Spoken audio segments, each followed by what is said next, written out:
بسم الله الرحمن الرحيم. கண்ணியத்துக்குரியவர்களே, அல்லாஹ் எங்கே இருக்கிறான்? இதை உள்ளத்திலே ஒரு மனிதன் அறிந்தால், இதை உள்ளத்திலே ஒரு மனிதன் ஆழமாக பதிந்து விட்டால் போதும், அவனுடைய வாழ்வில் பாவம் என்பது தொடராது. அப்துல்லா இப்னு உமர் ரலியல்லாஹு அன்ஹு யார் இவர்கள்? அப்துல்லா இப்னு உமர் யார்? உமர் இப்னு கத்தாபுடைய மகனார். அப்துல்லா இப்னு உமர் அவர்கள் மக்காவுடைய ஒரு மலையின் அருகிலே நடந்து செல்கிறார்கள். அங்கே ஆடு மேய்க்கக்கூடிய ஒரு வாலிபன் ஆடுகளை மேய்த்துக் கொண்டிருக்கிறான். அவரை பார்த்து அப்துல்லா இப்னு உமர் அவர்கள் கேட்டார்கள், வாலிபா, இந்த ஆடு யாருடையது? அந்த வாலிபன் சொன்னான், இந்த ஆடு என்னுடைய எஜமானருடையது. அப்படியா? ஒரு ஆட்டை எனக்கு விற்றுவிடு, உன் எஜமானிடத்திலே சென்று ஆடுகளை ஓனாய் தின்று விட்டது என்று கூறிவிடு என்று. அந்த மனிதன், அந்த வாலிபன் திரும்ப சென்றான். அப்துல்லா இப்னு உமர் அவர்களுக்கு எந்த பதிலும் சொல்லாமல் அழைத்து கேட்டார்கள், வாலிபா, பதில் சொல்லி செல்.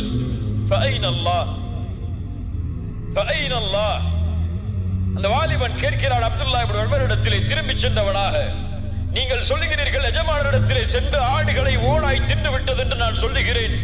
ஆனால் அல்லாஹ் எங்கே இருக்கிறான்? அவன் நாளை மறுமையிலே என்னிடத்திலே இதை குறித்து கேட்டால் நான் என்ன பதில் சொல்வேன்? அப்துல்லா இப்னு உமர் இதை கேட்டவுடன் அழ ஆரம்பிக்கிறார்கள்.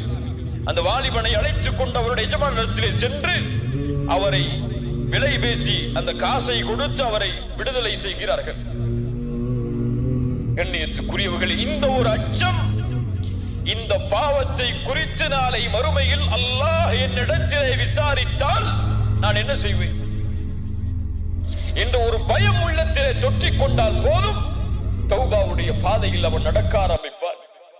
எப்போது இந்த பயம் இல்லையோ, எப்போது இந்த உணர்வில்லையோ, அவனுடைய உள்ளம் செத்து மடிந்து விட்டது. அவன் அல்லாஹ்விடத்திலே உள்ளத்தை கேட்கட்டும், அவனுக்கு உள்ளம் இல்லை. அல்லாஹ் பாதுகாப்பானார். யாரை இந்த பயம் ஆட்டியது தெரியுமா? எப்படிப்பட்ட நபித்தோழர்களை இந்த பயம் சுற்றி வளைத்தது தெரியுமா? நாம் எல்லாம் கேள்விப்பட்ட நபித்தோழர் தான் ரசூலுல்லாஹி ஸல்லல்லாஹு அலைஹி வஸல்லமுடைய சபையில் பெரிய பெரிய சஹாபாக்கள் இருக்கிறார்கள். அபூபக்கர், உமர், உஸ்மான், அலி போன்ற மிகப்பெரிய நபித்தோழர்களுடைய சபை.